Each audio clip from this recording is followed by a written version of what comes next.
Quoi, encore en guerre perpétuelle? Mais oui, mais c'est que des mots. Ce que tu appelles la Deuxième Guerre mondiale, ce qu'on va faire pour 2045, qui sera revenu sur des dates calendrier à 1945, hein, on a imprimé les livres, machin, tu vois ce que je veux dire? Donc il y a aussi certains trucs futurs, certains imprimés, certains...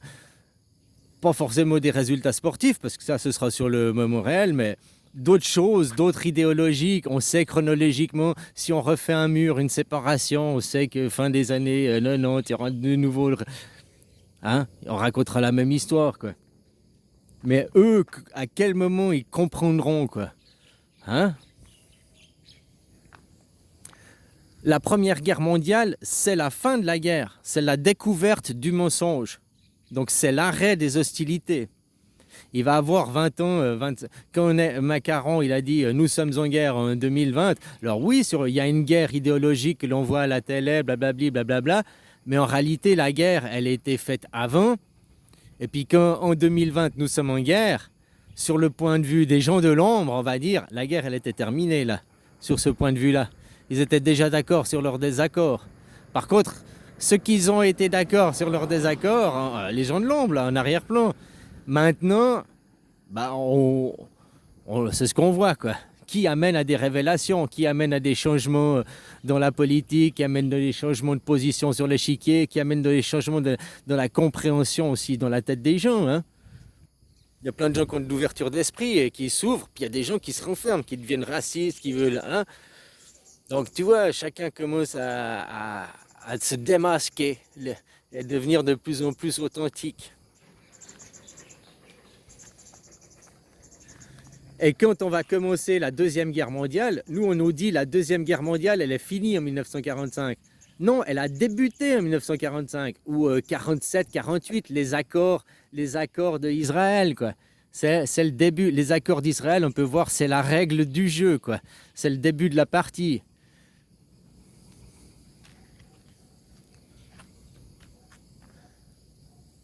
Ah. Merde, j'en étais où, quoi? Bon, bah, je disais, c'est le début de la partie. On peut voir ça à ce moment-là. Blablabli, blablabla. Où la guerre, elle a commencé en 1945-48. Commencé.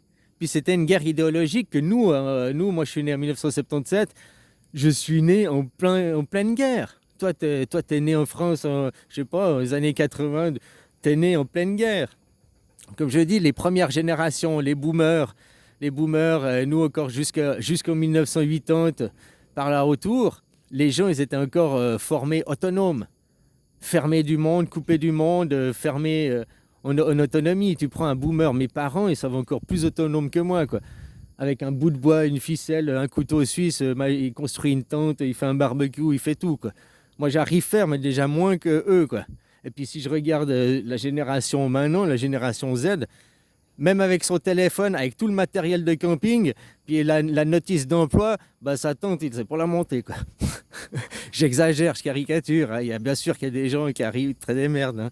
Mais avant, c'était tout le monde. Puis il y avait un ou deux qui n'arrivaient pas à planter un clou. Maintenant, c'est tout le monde qui ne sait pas planter un clou, puis il y en a un ou deux qui arrivent, quoi.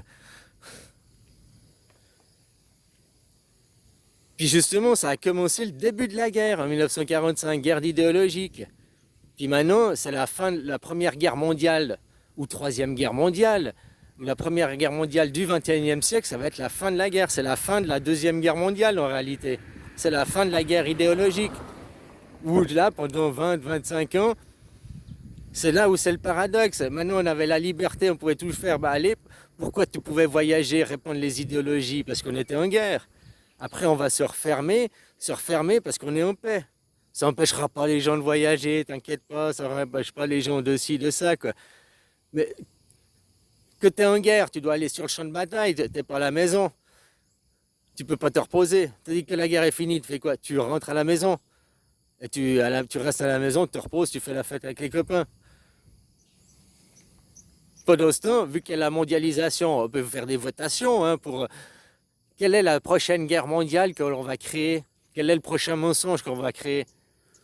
Au lieu que dire Israël, voilà, c'est Israël, machin, puis ils nous font croire que c'est la Première Guerre mondiale. Hein, ils nous ont montré la Première Guerre mondiale, les images de Napoléon. hein, machin. Donc nous, on va leur montrer les images avec la Birmanie, on fera ou le Soudan, ou bien le Mali.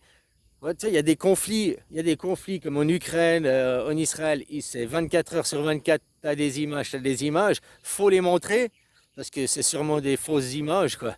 Hein, c'est sûrement pas la réalité, c'est du cinéma, donc faut montrer, faut montrer. Puis les vraies images qui sont au Soudan, bien, qui sont en Birmanie, ou dans d'autres endroits, bah, celles-là, vu que c'est la réalité, c'est des images vraiment chocs, parce qu'elles sont réelles, elles ne sont pas filmées, on évite de les montrer. On- elles seront montrées aux générations futures, peut-être, ou pas.